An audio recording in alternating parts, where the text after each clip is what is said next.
పెళ్ళైనా పండగైనా వేడుక ఏదైనా పట్టుచీరల ప్రత్యేక వేదిక వారాహి సిల్క్స్.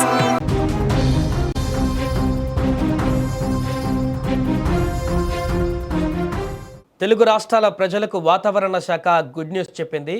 కొన్ని రోజులుగా ఎండలు ఉక్కపోతతో అల్లాడిపోతున్న జనాభాకు ఊరట లభించింది. నైరుతి రుతుపవనాలు దేశవ్యాప్తంగా చురుగ్గా కదులుతూ తాజాగా భాగ్యనగరాన్ని కూడా తాకాయి.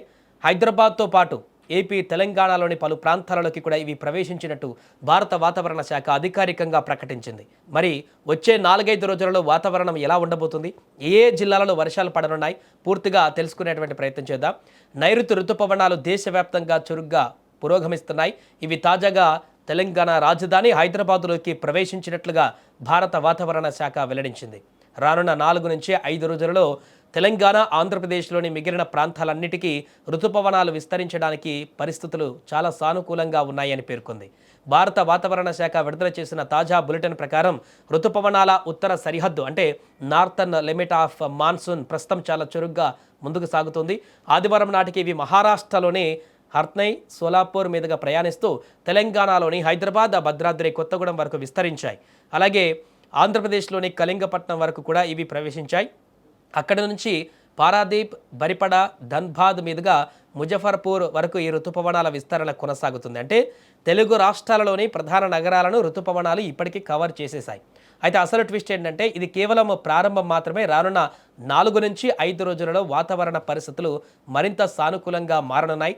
తెలంగాణ, ఆంధ్రప్రదేశ్లో మిగిలిపోయినటువంటి మిగతా అన్ని జిల్లాలకు కూడా ఈ రుతుపవనాలు పూర్తి స్థాయిలో విస్తరించబోతున్నాయి. తెలుగు రాష్ట్రాలతో పాటు పొరుగున ఉన్న కర్ణాటక, మహారాష్ట్ర, పశ్చిమ బెంగాల్లోని మరికొన్ని ప్రాంతాలకు కూడా ఇవి విస్తరిస్తాయి. అంతేకాదు ఒడిశా, జార్ఖండ్, బీహార్, దక్షిణ ఛత్తీస్గఢ్లోని చాలా ప్రాంతాలలోకి కూడా రుతుపవనాలు ప్రవేశిస్తాయని ఐఎండీ స్పష్టం చేసింది. దీంతో రాబోయే రోజులలో దేశవ్యాప్తంగా ముఖ్యంగా 2 తెలుగు రాష్ట్రాలలో వర్షాకాలం పూర్తి స్థాయిలో ఊపందుకోనుంది. సాధారణంగా రుతుపవనాలు హైదరాబాద్ను తాకాయంటే రాబోయేటువంటి 48 గంటలలో ఉష్ణోగ్రతలు గణనీయంగా పడిపోతాయి. పగటి ఉష్ణోగ్రతలు 3-4 డిగ్రీల వరకు తగ్గే అవకాశం ఉంది. వాతావరణ నిపుణుల విశ్లేషణ ప్రకారం ఈ ఏడాది ఎల్నినో ప్రభావం తగ్గి లానినో పరిస్థితులు ఏర్పడడంతో దేశంలో సాధారణం కంటే ఎక్కువ వర్షపాతం నమోదయ్యేటువంటి ఛాన్స్ ఉంది. దీనివల్ల జూన్ చివరి వారానికల్లా చెరువులు, కుంటల్లోకి నీరు చేరడమే కాకుండా భూగర్భ జలాలు కూడా పెరిగేటువంటి అవకాశం ఉంది. అయితే రుతుపవనాల ప్రారంభంలో అక్కడక్కడ ఉరుములు, మెరుపులతో కూడిన బలమైన ఈదురుగాలులు కూడా వీచే ప్రమాదం కూడా ఉంది. కాబట్టి ప్రజలు అప్రమత్తంగా ఉండాలి. రానున్న 4-5 రోజుల్లో కర్ణాటక, తెలంగాణ, ఆంధ్రప్రదేశ్లోని మిగిలిన ప్రాంతాలతో పాటు మహారాష్ట్ర, పశ్చిమ బెంగాల్లోని మరికొన్ని ప్రాంతాల్లో కూడా రుతుపవనాలు విస్తరించనున్నాయి. అలాగే ఒడిశా, జార్ఖండ్, బీహార్, దక్షిణ ఛత్తీస్గఢ్లోని ప్రాంతాలలో కూడా ఇవి ప్రవేశించే అవకాశం ఉందని ఐఎండీ తన బులెటిన్లో వివరించింది. దీంతో తెలుగు రాష్ట్రాలలో వర్షాకాలం పూర్తి స్థాయిలో ఇప్పుడు ప్రారంభమైంది.